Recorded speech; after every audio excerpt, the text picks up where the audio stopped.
Quizás pienses que Visa es una compañía de tarjetas de crédito, pero en realidad Visa es una red que conecta prácticamente a todos con todos. Puede abrir tus ojos como una taza de café y hacerte cambiar de opinión sobre lo que hace que un negocio sea un negocio. Conoce Visa, una red que trabaja para todos. Total Play Empresarial es la empresa de telecomunicaciones y tecnologías de la información con mayor crecimiento en México, conectando a más de 30,000 sucursales y edificios corporativos de grupos financieros, hoteleros, comercios, centros educativos, industrias y gobiernos, con cobertura en más de 170 ciudades a nivel nacional. Somos el primer carrier en obtener la certificación MEF 3.0. Ofrecemos las mejores prácticas operativas con 634 ingenieros certificados. Contamos con 2 unidades de negocio, integración de sistemas, que integra servicios administrados, Smart Cities y Smart IT, y TotalSec, nuestro brazo especializado en ciberseguridad. Por la innovación, entendimiento de las empresas y atención técnica especializada, Total Play Empresarial es la opción número 1 en soluciones de telecomunicaciones inteligentes.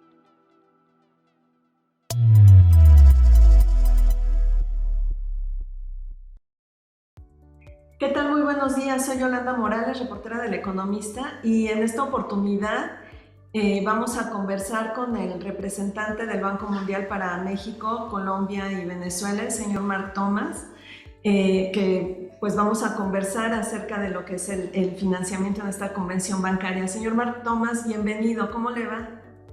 Muy bien, muchas gracias, ¿cómo está? Muy bien, muchísimas gracias.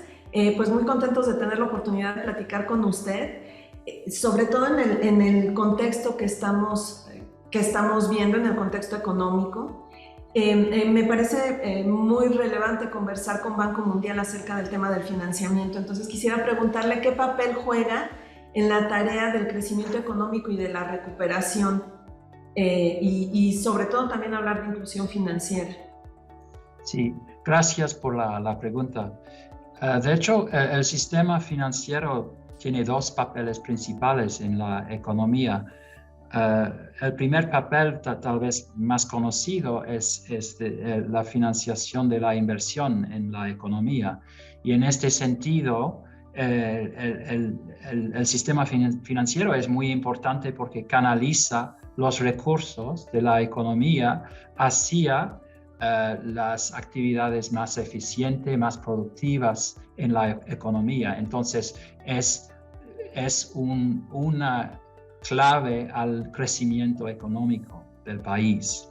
El segundo papel del sistema financiero es tal vez un poco menos conocido, es que da a los hogares y a las pequeñas empresas un modo de seguro y de reacción, capacidad de reaccionar a choques, a eventos imprevisibles en la economía. Entonces, de tomar préstamo y de hacer ahorro para tener un tipo una capacidad de suavizar sus actividades económicas.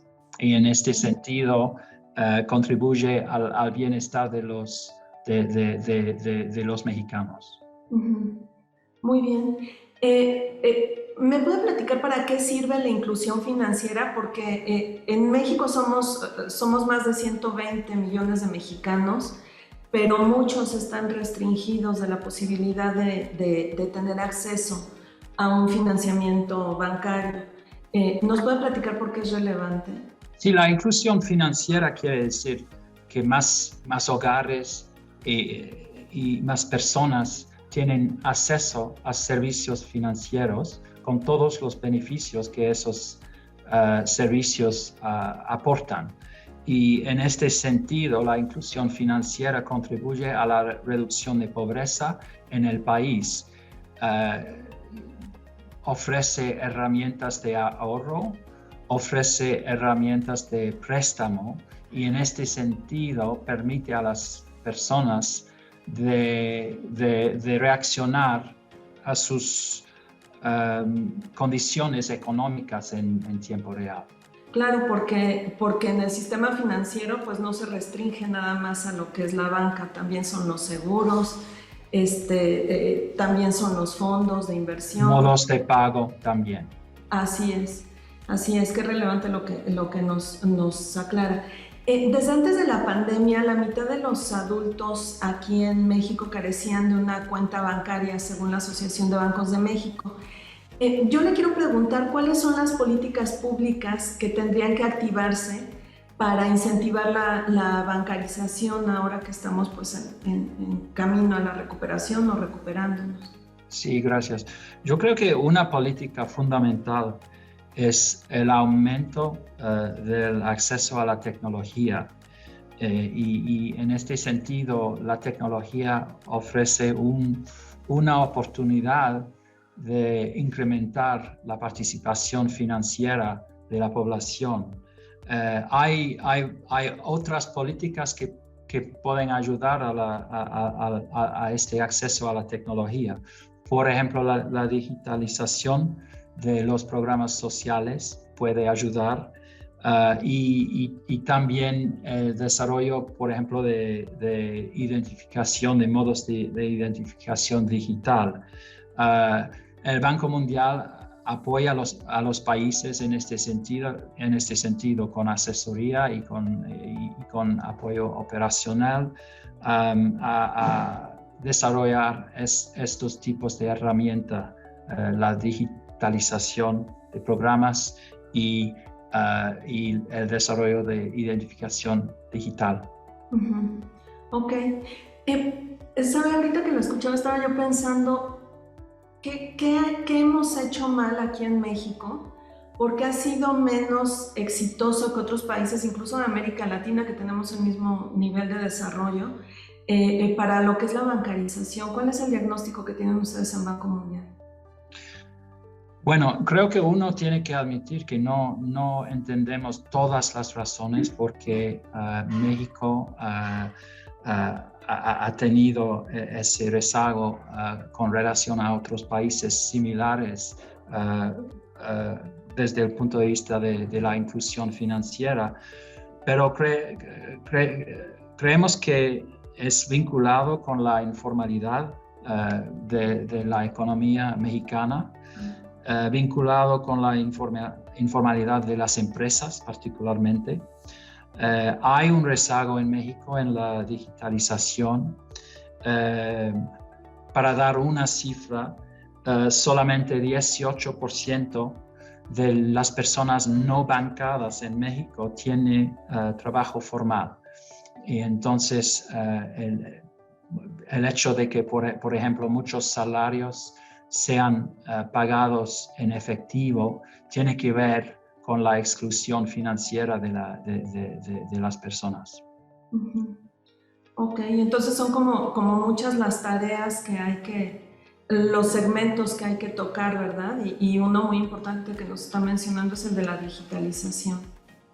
Sí, en nuestra opinión representa una oportunidad porque la digitalización es una nueva tendencia en la economía y entonces crea la posibilidad de hacer cambios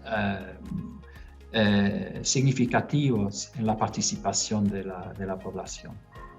También le quiero preguntar, como hablábamos al principio, en este contexto económico que estamos viviendo, en episodios de presión inflacionaria y alzas de tasas de interés, ¿es un buen momento para pensar en que más mexicanos accedan a servicios financieros? Bueno, esperemos que la inflación no continúe siguiendo incrementando.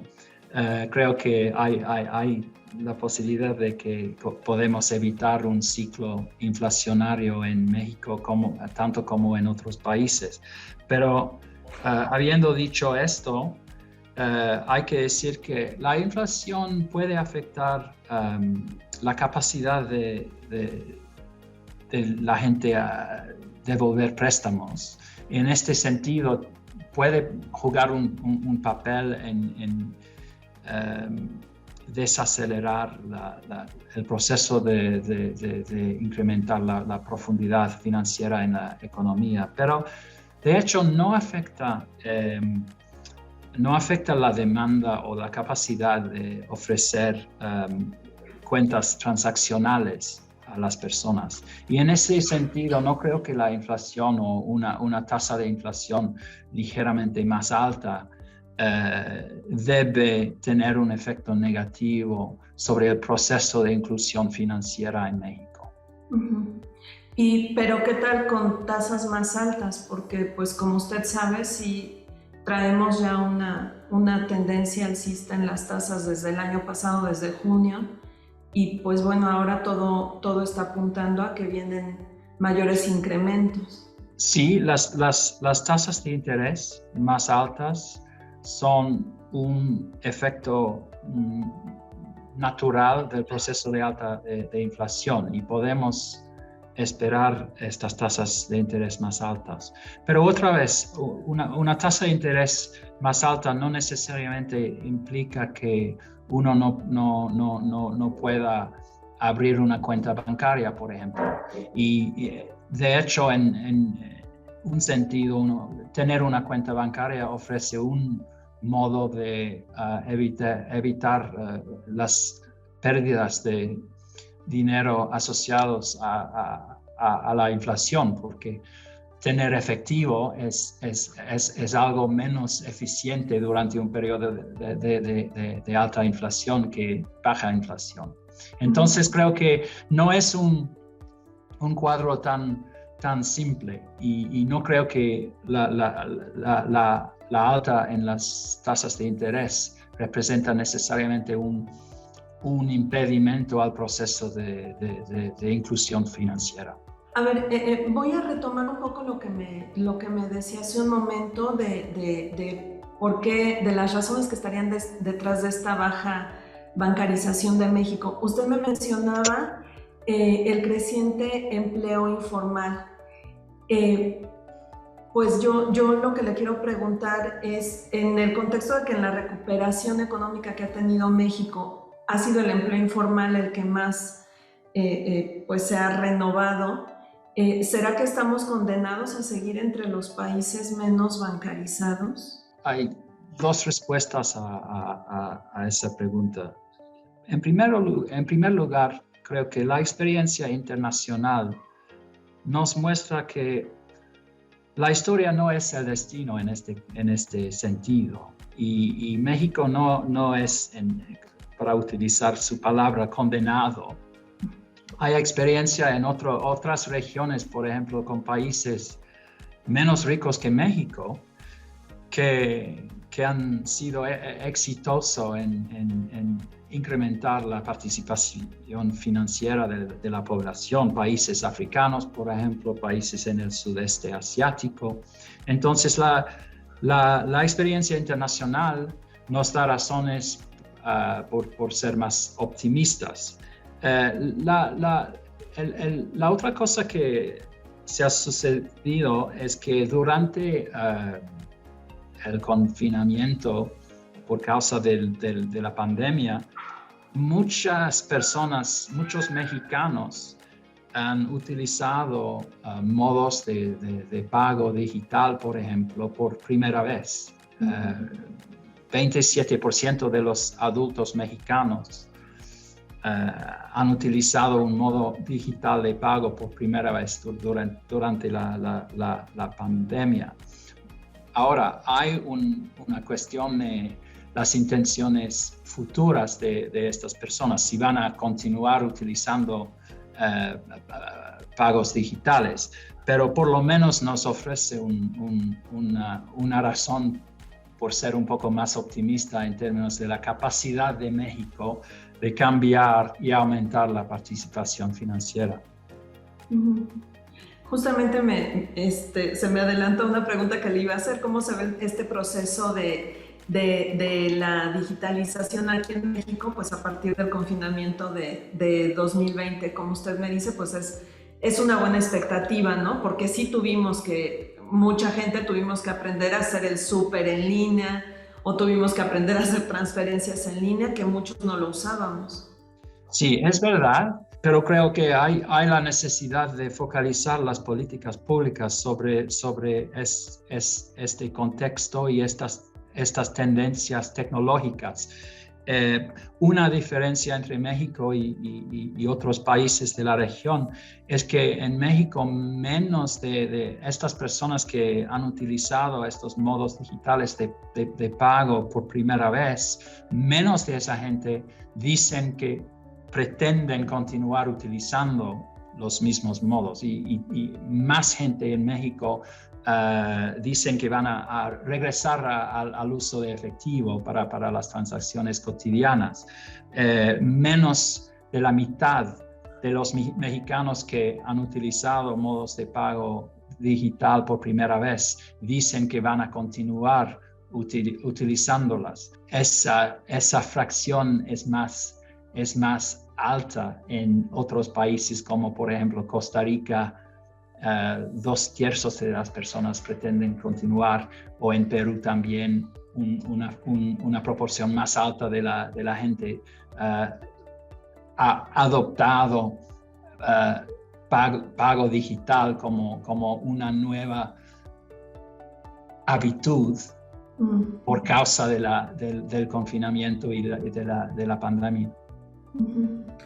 Pues entonces, ¿y eso de qué nos está hablando? El hecho de que la población de México pues diga que no está dispuesta a seguir utilizando estos medios digitales. ¿Nos está hablando de que no nos gustaron o que no Bueno, otra vez no sabemos todas las razones, todos los motivos de la gente, pero hay que reconocer que México como país, los mexicanos tienen una preferencia histórica por la utilización del efectivo como medio de pago. Y creo que nos cabe pensar en políticas públicas como he mencionado antes, hacia la digitalización, hacia la adopción de nuevas tecnologías, hacia el diseño de nuevos productos financieros más adaptados a las necesidades de la gente pobre, por ejemplo. Claro. Estaba yo pensando ahora que lo dice, pues con toda esta revolución o evolución que están teniendo los medios de pago y la irrupción de las monedas digitales y las fintech, pues preguntarle qué papel podrían jugar aquí en México, sobre todo en este contexto que me mencionan, ¿no? Que hay como mayor preferencia por el uso de efectivo.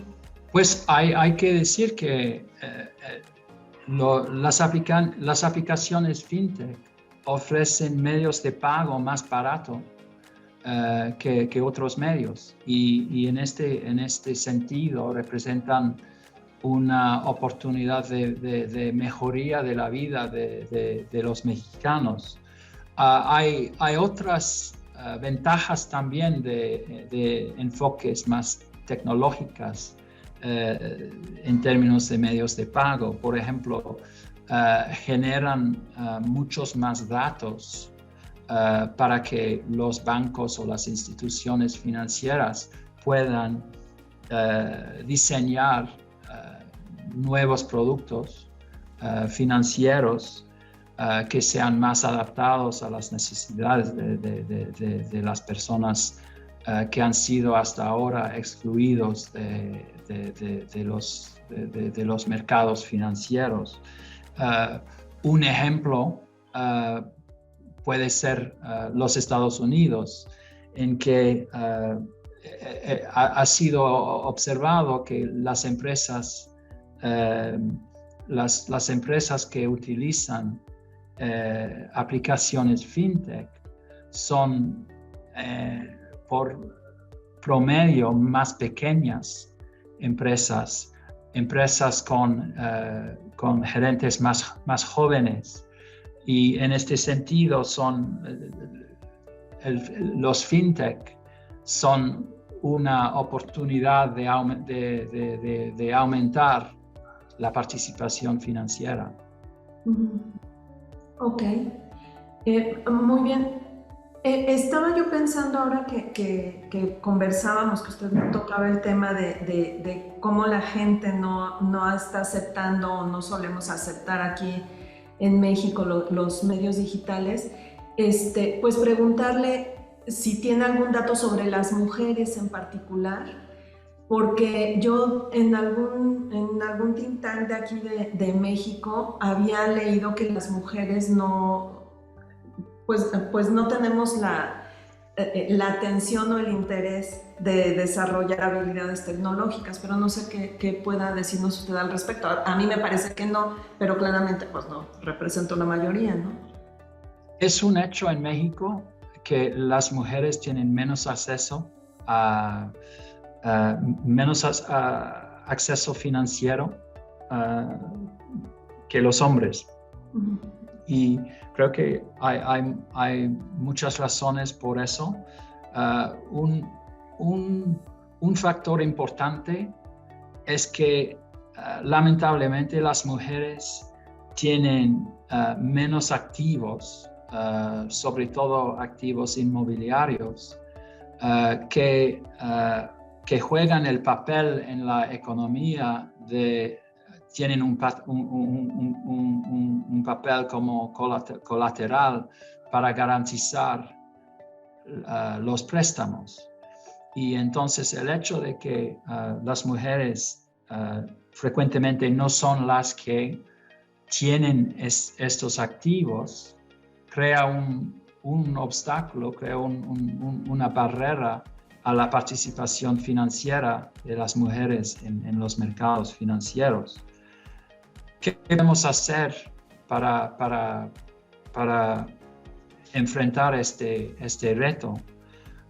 Yo creo que en particular las instituciones financieras pueden desarrollar productos más adaptados a las necesidades de las mujeres.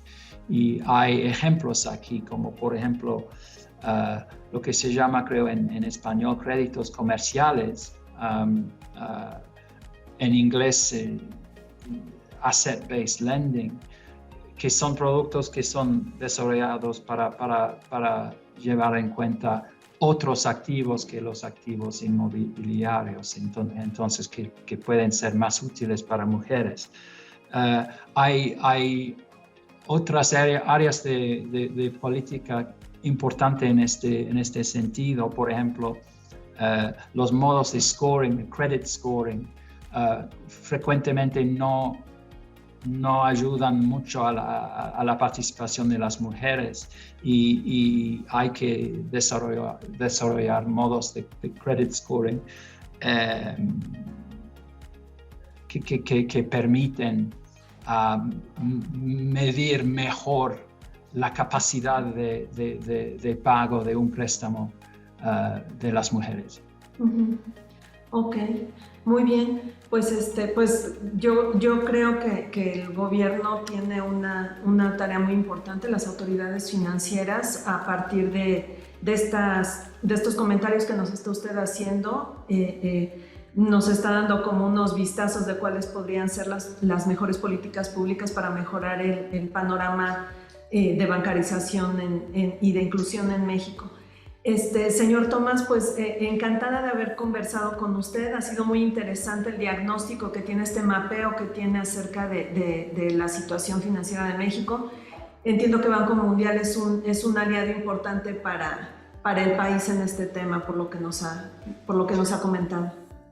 Muchas gracias por la oportunidad. En el Banco Mundial, desde nuestro punto de vista, el aumento de la inclusión financiera en México es un objetivo fundamental que puede contribuir al desarrollo del país. Muy bien. Pues señor Marc Thomas, un gusto poder conversar con usted, haber conversado con usted en esta convención bancaria. Ojalá haya oportunidad más adelante de conocernos personalmente, de poder conversar. Y nada más, acláreme una cosa. ¿Esta es la primera entrevista que está usted otorgando a un medio mexicano o ya ha otorgado otras? Es la primera vez que estoy haciendo este tipo de entrevista por video. He hablado con otros representantes de la profesión, pero en forma impresa. Ok, muy bien, pues entonces el Economista les trajo en exclusiva una entrevista en línea con el representante del Banco Mundial para México, Colombia y Venezuela. Le agradezco muchísimo, señor Marc Thomas, y bienvenido a México. Nos veremos pronto. Muchas gracias, ha sido un gusto. Muchas gracias. Y muchas gracias a ustedes. No se pierdan nuestra programación, van a venir nuevas emisiones. Soy Yolanda Morales, hasta pronto. Quizás pienses que Visa es una compañía de tarjetas de crédito, pero en realidad Visa es una red que conecta prácticamente a todos con todos. Puede abrir tus ojos como una taza de café y hacerte cambiar de opinión sobre lo que hace que un negocio sea un negocio. Conoce Visa, una red que trabaja para todos. Total Play Empresarial es la empresa de telecomunicaciones y tecnologías de la información con mayor crecimiento en México, conectando a más de 30,000 sucursales y edificios corporativos de grupos financieros, hoteleros, comercios, centros educativos, industrias y gobiernos, con cobertura en más de 170 ciudades a nivel nacional. Somos el primer carrier en obtener la certificación MEF 3.0. Ofrecemos las mejores prácticas operativas con 634 ingenieros certificados. Contamos con 2 unidades de negocio, integración de sistemas, que integra servicios administrados, Smart Cities y Smart IT, y TotalSec, nuestro brazo especializado en ciberseguridad. Por la innovación, entendimiento de las empresas y atención técnica especializada, Total Play Empresarial es la opción número 1 en soluciones de telecomunicaciones inteligentes.